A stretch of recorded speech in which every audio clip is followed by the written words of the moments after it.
I will try to keep the backstory basic.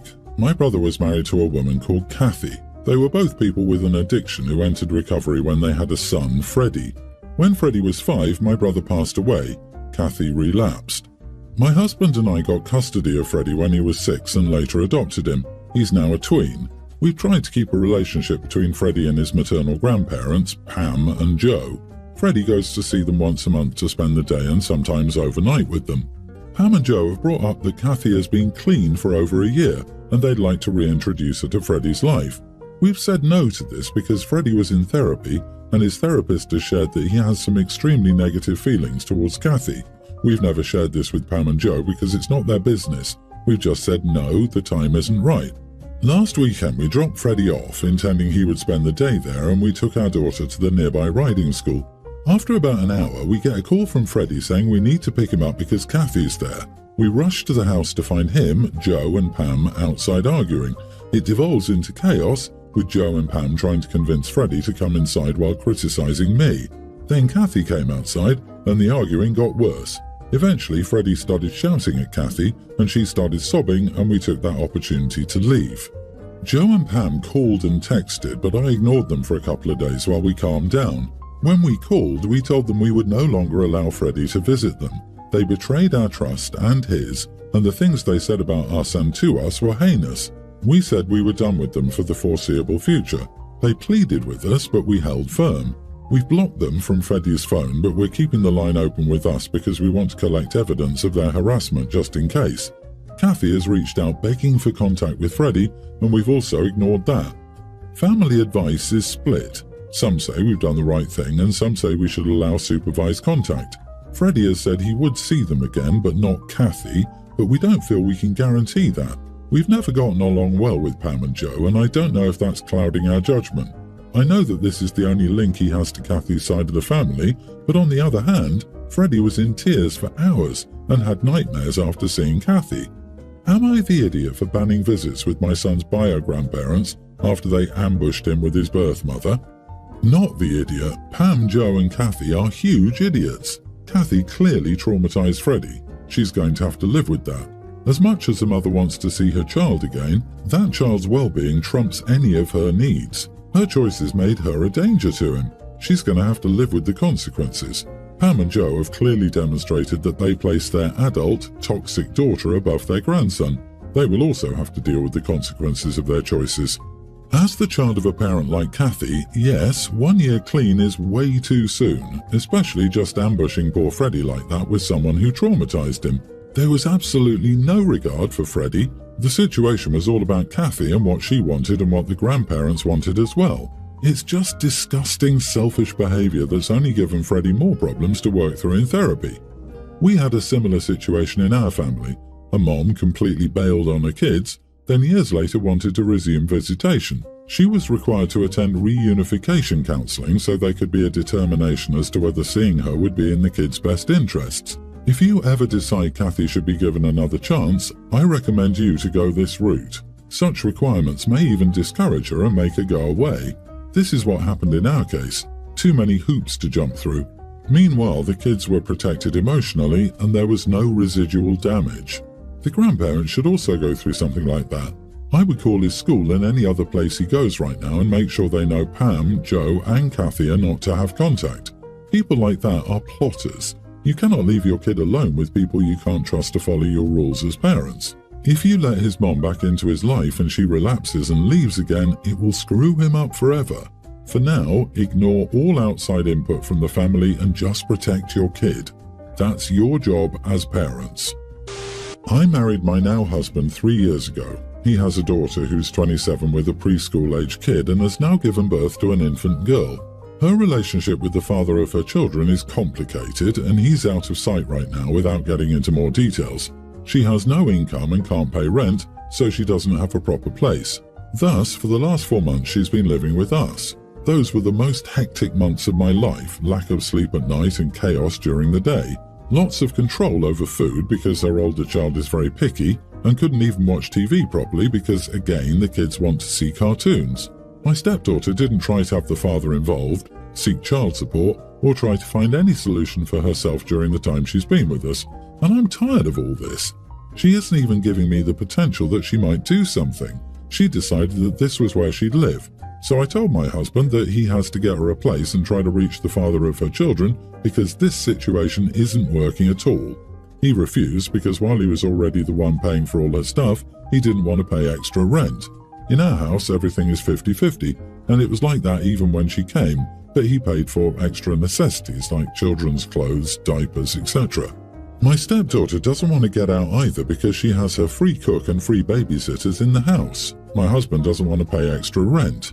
I held my ground that she got till the end of this month to leave or else I'll file for divorce, which will cost my husband a lot. I did sympathize with her situation, but now it feels like she doesn't even want to try and help herself, and I'm so disappointed in my husband. You are the idiot. Honestly, you may not like his response if your first move is to threaten divorce after only 3 years when things get tough, and you're expecting your husband to choose you over his daughter and grandchildren. Do not threaten your husband. Do not make him choose between you and his kid. The kid wins every time. Exactly. You married for better or for worse. Now you've hit a hard time, only a few years into the marriage, and your reaction is to threaten divorce. You're asking your husband to choose between his wife and daughter. A very tough choice for any parent. I feel sorry for him having to make this decision. Some group therapy may help the three of you learn conflict resolution skills. It sounds like it's needed. Anyone calling OP the idiot can send this woman money for a new apartment. OP, not the idiot. It would be one thing if this was a short-term situation, but according to your post, she has 0 job prospects, no skills, and no way of ever earning money. She will live there forever with the kids. Not what you signed up for when you married. You're paying 50% of the household expenses, including her and the kids. Until things change, stop doing for everyone. Don't pay 50-50 because rent should be split at least between the adults, so only pay a third. Don't cook for her or her kids. She's a big girl and can feed herself and their kids. Don't do their chores, babysit, etc. Take your TV to your room. If she wants a TV for her kid, she can buy one. Stop letting her benefit from your labor. For context, I, 46 female, have 2 children, a young female teen and a male teen. My ex, 47, and I divorced amicably. Our children were understandably upset but eventually came to terms with our divorce. There's no court custody agreement because we both decided I would get them during the week since I was close to their school, family and friends, and he has the weekends with them. The arrangement works well for all of us. 3 years after we divorced, my ex started dating Cassie, 47. My children weren't happy about this, so I encouraged them to give her a chance. My children reluctantly agreed. My ex and Cassie got married. My ex dropped my children off a day early with Cassie this weekend and they all looked upset.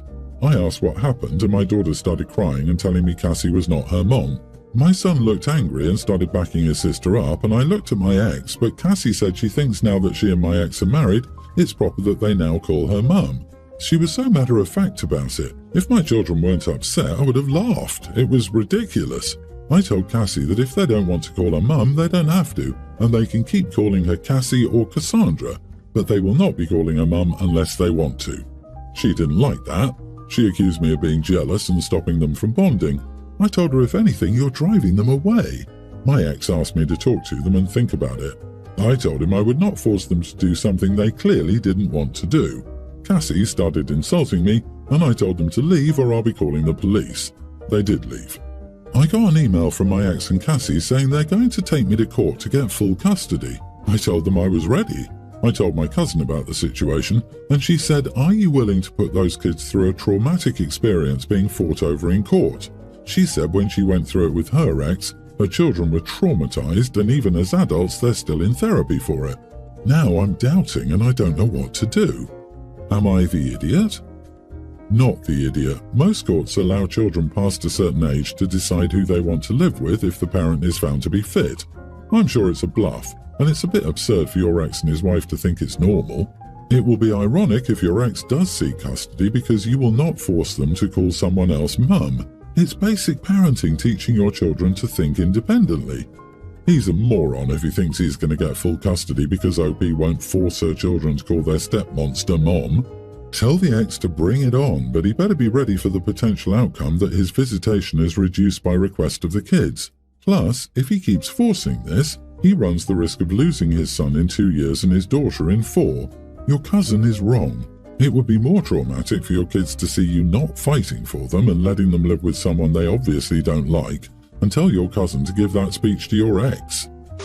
I, 30 female, have a teen daughter, Leia. Married my husband Mark, 46 male, 6 years ago. He has 2 children from a previous marriage. Koi, a male teen, and Coral, a young female teen. Mark and I have the kids full-time, but his kids live with their mom for a few weeks during the summer. They moved into my lake house, which has 5 bedrooms. 2 of the bedrooms upstairs have bathrooms. My daughter had one of those rooms. But as the girls began high school, Coral began complaining about not having a bathroom and said it was unfair. Mark and Koi told her to stop complaining. Leia said it was fine and asked if she could turn the basement into her room. I didn't like that idea, but she begged, so I agreed. It turns out my daughter wanted a room makeover, so this worked out. We gave the kids an allowance and allowed them to get a work permit. Koi worked at an arcade and told the girls he could get them jobs. Coral refused to work, but Leia agreed. After 5 months of saving her allowance, she could buy everything she needed to decorate. Coral never bothered to go down there because she believed it was full of spiders, but Koi was helping her every day. After a week, she completely transformed the basement. She invited everyone down, and it was stunning. I didn't even know that computer towers could be clear. She looked so proud. Coral then screamed that it wasn't fair and that she wanted the basement now. Everyone began yelling at her, but she began crying. Before we knew it, she ran over to the computer and threw the tower on the ground. The glass shattered and one of the monitors fell to the floor, also breaking. My daughter cried. I explained to Mark that Coral has to pay for this. He said her emotions were just high and that we'd get situated when everything calmed down. I ran to Coral and yelled, saying that she was on punishment. Mark disagreed and I didn't care. Coral was unnecessarily crying and ran to her mother's car. Koi was trying to help my daughter, and Mark tried to hand her $300, but Koi explained that Coral had caused about $1,000 worth of damages. He said luckily the expensive pieces in the case were saved, but the case itself was about $450 and the monitor was $200. Mark explained that he didn't have that kind of money, so I said she couldn't come back until my daughter's stuff was repaired with a sincere apology. Koi agreed and Mark was upset, saying he couldn't do that to his daughter. I told him to leave if that's the case. Mark left for a few hours and handed my daughter a check for $1,000. I explained that Coral couldn't come back if there was no punishment. My husband's ex-wife is saying that I'm banning her from our home because she didn't deserve the bigger space and that we were treating Coral unfairly. But I said she did that. There was nothing unfair about the situation. The ex just hung up. Now my husband's ex-in-laws are bombarding him with phone calls saying he's a horrible dad. His sister even said he's being a bad parent, and they're best friends, so it's really getting to him. This happened last night and he hasn't gotten up yet. Should I apologize? Am I the idiot? Not the idiot. Coral sounds like a spoiled brat. And Mark needs to realize that as a young teen, she should have a better handle on her emotions than throw a tantrum because someone else has something nice that she wants. She should apologize for behaving like a toddler, and Mark needs to stop coddling his kid. At least the older brother seems to have a clue. Let him stew in his feelings. Maybe he'll get some insight into why his dismissive parenting isn't doing anyone any favors. That's exactly what I was thinking. How is a young teen experiencing the emotional highs of a 7-year-old brat? Wow, wow, wow, I want the cool thing that this person has. I know, I'll just start destroying crap that I'm jealous of. Like what? There are clearly some extra issues going on here because his son seems pretty responsible. Maybe it's because she's a girl, she's been raised differently. Yes, I'm guessing Coral has always been Daddy's precious little baby girl who can do no wrong. Can you see this in a couple of years when Leia saves her money and buys a car? How much do you want to bet Coral has a fit, takes it without permission and wrecks it? Or keys it because she wanted it? Jesus, with no accountability, Coral will continue her behavior. Hubby could solve all this by disciplining his kid and getting her therapy. I'm glad he paid your daughter back. That's what the law would do. A young teen can't be made to pay anything, so it's the parent's responsibility. That's just not the end of it. He also needs to pay for a good lock for her room before his daughter is allowed back. Update, I found out the complete story and there is a lot of drama. It's over a boy. So both my daughters are cheerleaders and it's a school dance coming up. All of Coral's friends are cheerleaders and they all date football players except her. So her friends have been trying to hook her up with Brad for the past month. but it turns out he's interested in Leia. My daughter, 29, has one child named Sally. We have a large family with a lot of aunts and uncles. In the beginning, everyone was super happy to help out and be the village. The problem started when my daughter started having issues with everything they did when helping her out. At first, it was big things that should be respected, like respecting nap time, but over time it started to get smaller and smaller. It got to the point where she was nitpicky just to nitpick. Whenever someone would babysit or help her out, she would be texting them constantly or hovering over their shoulder. Some examples are Aunt Jen's basement not being safe, the kid doesn't go into her basement, washing the dirty baby clothes with the wrong softener, and food not being correct, always too hot or too cold. The list goes on and on. To make it worse, she has an attitude that she's the one doing us a favor by letting us near Sally and that we're not helping her out since none of us need to help out. I've talked to her about this before. I understand she's a first-time parent, but it's very frustrating. It's all her way and she won't accept anything else. It's got to the point where they didn't help her anymore. They were tired of her nitpicking everything they did and were done. She complained that no one was helping her and basically they all sucked. I told her she no longer has a village due to being overbearing. She called me a jerk and hasn't answered my texts. Am I the idiot? Not the idiot. Sometimes you just have to tell people the truth without sugarcoating it.